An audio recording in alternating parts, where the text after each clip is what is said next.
Meu nome é Daia, sou empresária em Curitiba, tenho 41 anos, sou proprietária da Club 1903 Motorcycles, que é uma revenda de seminovos Harley Davidson. A Harley foi em 2009, meu marido já tinha outras motos e ele comprou uma Harley no final de 2009, começo de 2010, uma Rocker. E foi ali que eu tive o primeiro contato com a Harley. Eu era garupa na época, eu já pilotava outras motos menores, sempre tive moto em casa, mas o que me fez sentir vontade de realmente pilotar foi quando eu conheci a Harley. Sim, a gente começou a namorar a moto, a Rocker, foi a única moto assim da Harley, porque como a gente vinha num segmento, ele tinha moto esportiva, outras marcas e tal, o que levou a gente a gostar da Harley foi aquela moto. A princípio foi a Rocker C da Harley, uma moto diferente, garfo alongado, pneu traseiro 240, uma moto bem estilosa, assim, uma chopper de fábrica. Foi o que fez a gente acender assim, os olhos para a Harley na época. E a gente passou algum tempo indo namorar a moto na concessionária aos sábados e tomar o café da manhã na Harley, e foi assim que a gente teve o primeiro contato com ela. Depois de um tempo a gente acabou comprando a moto, ele comprou a moto para ele, eu na época era garupa e sempre falava que eu teria uma moto e começaria a pilotar se fosse uma Harley. E nessa época ele, você anda de moto pequena, nunca quis tirar a habilitação? Eu falei, não, se eu tiver uma Harley, eu vou tirar a habilitação. Dele, se você tirar a tua habilitação, a gente compra uma Harley pra você. Eu falei, opa, tá melhorando, né? E aí no começo de 2011 eu me matriculei na motoescola, foi super rápido, fiz todas as aulas muito rápido. E no dia do teste do Detran, eu fiz o teste, passei e liguei pro meu marido, lá saindo do Detran feliz da vida. Falei, lembra que você me falou que se eu passasse, tirasse minha habilitação, você ia comprar uma Harley pra mim? Daí ele falou, lembro, por quê? Eu falei, porque eu passei, agora eu quero minha Harley. E aí, nesse dia, ele foi lá na Harley, comprou uma Iron preta pra mim, e quando eu cheguei em casa, tava lá. E eu falei, agora, né? Agora vou ter que andar, né? E olha, foi assim, foi uma paixão. Até não era a moto que eu gostaria de ter e tal, mas foi assim, paixão à primeira acelerada, né? Quando você sobe numa Harley, você fala, nossa, por que eu não andei nesse negócio antes? Aí saí, tombei já a moto na saída. Daí fui na casa de uma amiga mostrar a moto, tombei a moto na casa dela, daí foi aquela fiasqueira e tal. Daí eu falei, nossa, será que eu vou conseguir andar nessa moto? Porque as outras motos que eu já tinha andado eram motos pequenas, 125, 150. Uma vez eu andei numa Shadow 600 e caí antes de ter a Harley, então eu fiquei, será que isso é pra mim? Será que eu vou conseguir andar nessa moto decentemente um dia, né? Mas assim, aquela emoção, né, de você pegar a moto, aquela empolgação, sair e não prestar atenção no que tá fazendo. Toda vez que eu parava, tombava aqui, tombava ali e tal, mas depois de um tempinho eu peguei o jeito da moto e foi assim, não parei, nunca mais parei também, nunca mais andei na garupa, nunca mais parei. E assim, saí da Iron para uma Heritage, que era uma moto bem maior. Aí eu sempre namorando a Rocker do meu marido, né? Aquela inveja branca, né? Eu quero essa moto. Ele falou, mas você não consegue andar nessa moto. Eu, como assim não consigo? Começou a me desafiar, né? E aí chegou um dia lá em 2011 mesmo, final de 2011, começo de 2012, eu já tinha trocado a Iron numa Heritage. E aí ele tava a fim de trocar a moto dele e falou, você quer ficar com a minha Rocker? Eu falei, nossa, meu sonho, né? Vou realizar meu sonho. E aí, no dia que ele negociou a minha moto daí com uma pessoa para eu ficar com a moto dele, no outro dia tinha um passeio para fazer até Joinville. E eu nunca tinha pilotado a Rocker, é uma moto bem difícil, ela é bem diferente ciclística, assim. E eu falei, mas eu vou. Mas tá chovendo, no dia amanheceu chovendo, mas eu vou. Imagina que você vai me tirar o prazer de andar nessa moto no primeiro dia, não vou ficar em casa, vou. E ele foi comigo, né? Falou, nossa, hoje vai ser difícil o dia. Mas a gente foi super bem, a gente pegou chuva e tal, foi um passeio muito legal. Foi num hangar que tem em Joinville, um almoço e tal, e me adaptei com a moto perfeitamente. Nunca tombei, nunca derrubei, nunca fiz curso de manobra com ela, foi super legal. Foi a moto assim que eu me adaptei muito bem com ela, até acabei vendendo depois e me arrependi, até hoje estou atrás dela para comprar de volta. Aí depois comprei uma Touring, uma Street Glide, fiquei na linha Touring, comprei Deluxe, voltei para Touring e agora tenho uma Ultra. Então assim, foi todo um processo, né, para chegar até a Ultra, que era um sonho. Na verdade a Ultra são dois prazeres, né, um de andar na estrada e o outro a hora que você chega e guarda na garagem, porque para a cidade, assim, para mim é muito pesado. Eu acho uma moto bem legal, mas mais para a estrada mesmo. Então, eu tenho uma Ultra 2014, que já é o projeto novo, o projeto Rushmore da Harley. É 1700, né, motorzão. Tem GPS, tem refrigeração híbrida, freio inteligente. Então é uma moto que facilita bastante a vida do motociclista. Apesar do meu 1,58 m de altura, eu consigo andar bem com ela. E é a moto que eu viajei com ela. Agora, a última viagem que eu fiz foi para Assunção, no encontro Harley Club Paraguai. Então, todo mundo fala que baixinho é um ser meio metido a besta, e é verdade. O baixinho, ele tenta sempre estar superando os limites. Eu tenho 1,58 m, às vezes as pessoas olham e não acreditam que eu ando numa moto desse tamanho. Mas na verdade, assim, na minha opinião, é uma questão de treinamento. Eu treino bastante, eu faço sempre que a GDB Trainer está aqui em Curitiba, eu faço curso mesmo, que eu acho que assim, as mulheres não têm assim, o contato com moto, com bicicleta desde criança como os meninos, os homens. Então eu acho que é tudo uma questão de treinamento. Você tem que se esforçar. Para você andar numa moto grande é bem diferente de você andar numa moto pequena. Então requer um pouco mais de concentração, de cuidado e de treinamento. Acho que tudo é treinamento. Como a gente treina para dirigir um carro na autoescola, a gente tem que treinar com as motos. E com uma moto grande, a concentração é um pouco maior. Você tem que saber dos teus limites, ter consciência corporal dos teus limites, né? E saber o que fazer. Eu nunca tombei as minhas motos Touring, porque eu acho que o cuidado é essencial, principalmente quando você é baixinho. Toda vez que você vai parar, você já tem que estar olhando onde você vai parar de longe, porque se faltar pé, você não segura. Se uma pessoa alta não segura, um baixinho, muito menos.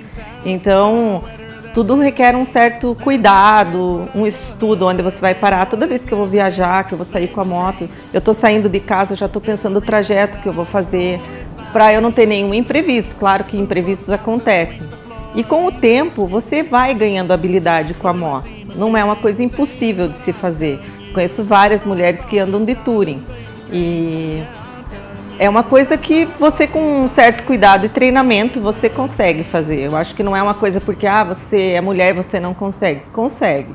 Basta você ter humildade para saber dos teus limites, concentração, treinamento e dedicação. Acho que dedicação é tudo. Tudo que eu faço, eu me dedico mesmo para fazer bem feito. Então, andar numa moto Touring para mim sempre foi um desafio, que eu hoje alcancei o limite, que é o topo, que é ter uma Ultra, que é a maior moto da Harley, a moto mais pesada, que é o sonho, acho que, da maioria dos harleiros que tem por aí.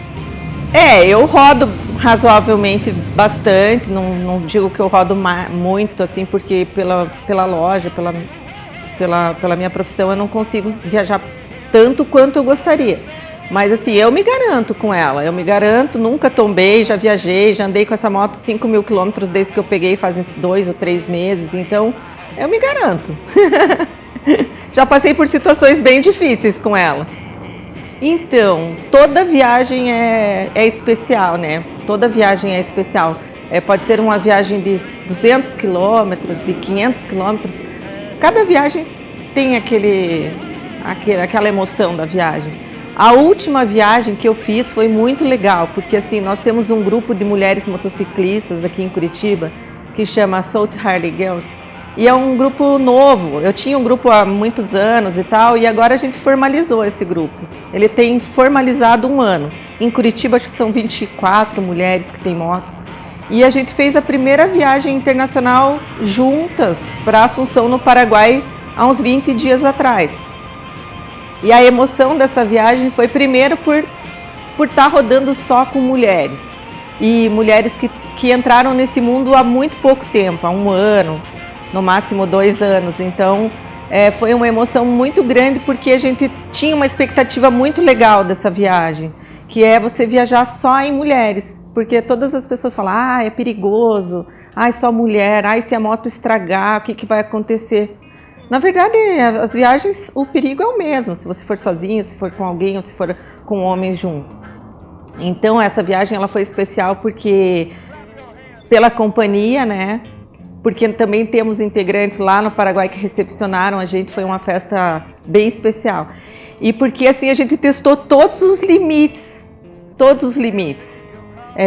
a gente pegou chuva, a gente pegou calor, a gente pegou brita, terra, buraqueira no asfalto, trânsito infernal em Assunção. Então, para elas foi assim bastante. Eu já tinha ido para Assunção, mas assim foi uma prova de fogo para todas nós.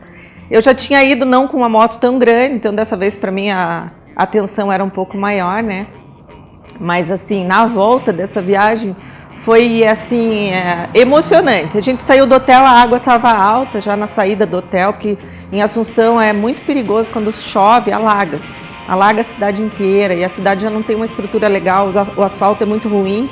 Então a gente saindo do hotel de manhã, a gente até pensou em desistir, de não voltar naquele dia, mas não tinha jeito. Tinha uma pessoa que, uma garupa nossa, ia pegar um avião em Foz do Iguaçu, a gente teve que encarar a estrada. Saindo de Assunção, a gente já teve que fazer bastante desvio, porque tinha trechos muito alagados que não dava para passar. E assim, a minha maior tensão é porque, apesar da minha inexperiência, no grupo eu era mais experiente, então eu tinha toda a responsabilidade com as meninas. Então a gente teve que encarar a estrada, a chuva, os alagamentos e todas as dificuldades por conta disso. Talvez se não tivesse esse problema a gente teria esperado um pouco para evitar o risco. Mas enfim, a gente foi, e a maior emoção de toda a viagem foi quando a gente estava na estrada e lá na frente a gente viu os carros passando e o rio alagado, transbordando por cima da estrada. E é muito perigoso, né? A gente sabe, tem noção dos nossos limites. Mas assim, na hora a gente não tinha o que fazer, não tinha como parar, não tinha como voltar, a estrada tinha muito carro parado, estragado nos acostamentos e tal. E o carro que estava na nossa frente passou. Eu diminuí a velocidade, esperei o carro passar para ver se tinha fundo, se tinha ponte ali mesmo, né? Porque acontece de as pontes também serem levadas pela correnteza. E foi o momento mais emocionante da estrada, porque daí eu passei, todas passaram e a gente parou na estrada para comemorar. Nossa, todo mundo passou, meu Deus, né? E nesse trecho, saindo de Assunção, algumas pessoas que estavam indo sentido a Foz do Iguaçu se juntaram no nosso trem e estavam atrás da gente, alguns homens e tal. E foi muito legal, porque foi uma prova de fogo mesmo para todas nós. Foi o momento de uma reunião do grupo, porque aí você vê, né, que é parceria e tal, o cuidado que uma tem com a outra. E a gente nem chegou aí até Foz do Iguaçu, porque a emoção foi tão grande que a gente já tinha, na vinda, ficado num hotel um pouco antes de Foz do Iguaçu, dentro do Paraguai. E na ida a gente ficou tão assim, era tanta adrenalina, era tanta emoção, que a gente acabou ficando naquele hotel, parou para almoçar, para descansar, almoçar 4 horas da tarde e tal. A viagem foi muito tensa, mas assim, foi o melhor momento, foi a viagem mais emocionante, sem sombra de dúvidas, de todas que eu já fiz, foi muito legal. O mais engraçado foi quando eu comprei a Iron mesmo, porque eu não tinha experiência nenhuma, a moto é muito diferente, é uma moto pesada, muito mais potente. E eu sempre gostei de acelerar carro, as motos menores e tal. E a gente foi fazer um passeio aqui perto de Curitiba, daí estavam 2 amigos de moto, meu marido e eu. E eu na frente, na frente, acelerando, né, achando que sabia andar de moto. E não estava prestando atenção na moto e tal, andando. De repente, lá na frente, uma bandeirinha. Uma bandeirinha que era para parar, né? Inexperiência. Peguei o freio da frente, apertei o freio no pé e tal, e a moto saiu de lado. Só que a moto não parou, ela saiu de lado e saiu de lado passando por cima do bandeirinha. Daí foi muito engraçado, porque pra mim foi tenso, mas pra quem tava atrás, o bandeirinha pulando, assim, a galera ficou, nossa, dava risada. Depois ficaram me zoando um tempão e tal. Daí eu falei, pô, sacanagem, né? Tem que dar um desconto, né? Eu sou inexperiente. Daí fica, né? Outra vez eu tava aqui também, tinha acabado de comprar a moto, e a gente indo numa rua aqui em Curitiba, e daí lá na frente eu vi uma sirene, né? Um brilho de um giroflex de carro da polícia. Falei, nossa, é polícia. Tinha um amigo nosso sem carteira. Falei, nossa, vou sinalizar pra ele, né? Dei sinal, parei no acostamento e fiquei dando com a mão, assim. Só que quando eu fiquei dando com a mão, que eu olhei pra trás, totalmente inexperiente, eu não dava pé. Não dava o pé pra eu parar ali. E quando eu virei pra trás pra acenar, que eu coloquei o pé no chão, fui eu e a moto, né? Girando ali. E eles zoando, mas zoando muito comigo. Não, daí até hoje eu sou o cai-cai, né? Tipo, porque eu parava e caía. Pô, você para e cai, você para e cai. Mas fazer o quê? Hoje eu ando de ultra, eles não. Olha, eu acho assim, o mais legal desse mundo é você curtir o que a moto te proporciona. É você não ter medo de viajar, não ter medo de encarar as dificuldades. Uma viagem acontece de tudo numa estrada, numa viagem. Acontece imprevistos e tal, mas o mais legal disso tudo são as histórias que você tem para contar. Toda viagem tem história engraçada. É que eu não posso contar as histórias dos meus amigos, é muito chato, mas tem muita história engraçada. Tipo, tem um amigo que a gente fala que ele é queimando a largada, porque toda vez, primeiro dia da viagem, ele já queima, já faz algum e tal. Então, o mais legal são as histórias mesmo. É você chegar em casa e ter aquele monte de história para contar. O meu filho tem 22 anos e toda vez que eu chego de viagem, ele fica louco querendo saber o que aconteceu na estrada, as coisas boas, as coisas ruins. Então, o mais legal de tudo, eu acho que o que a gente leva assim são as histórias que são engraçadas. Eu acho que é um projeto muito legal, porque independente da marca de moto, eu acho que todo mundo, quem é motociclista, sente a mesma emoção. Independente da moto que você tá, se tem 150, se tem 125, se tem 1.500, se tem 1.700 cilindradas. A emoção é sempre a mesma. Você pode pegar uma scooter, se você for para a estrada, teu coração vai bater. Você vai querer acelerar, você vai querer viajar. Esse projeto, eu acho que ele vai mostrar para as pessoas por que você gosta de andar de moto. Porque a gente não consegue explicar. Então, talvez as histórias, as experiências, as pessoas consigam sentir um pouco do que a gente sente. Eu convido todo mundo para assistir o The Rider, né? Eu vou estar lá, por favor. Minhas amigas, conhecer minha loja aqui em Curitiba, mas principalmente conhecer as histórias, porque o mais importante disso tudo é dividir com as pessoas os momentos que a gente tem em duas rodas.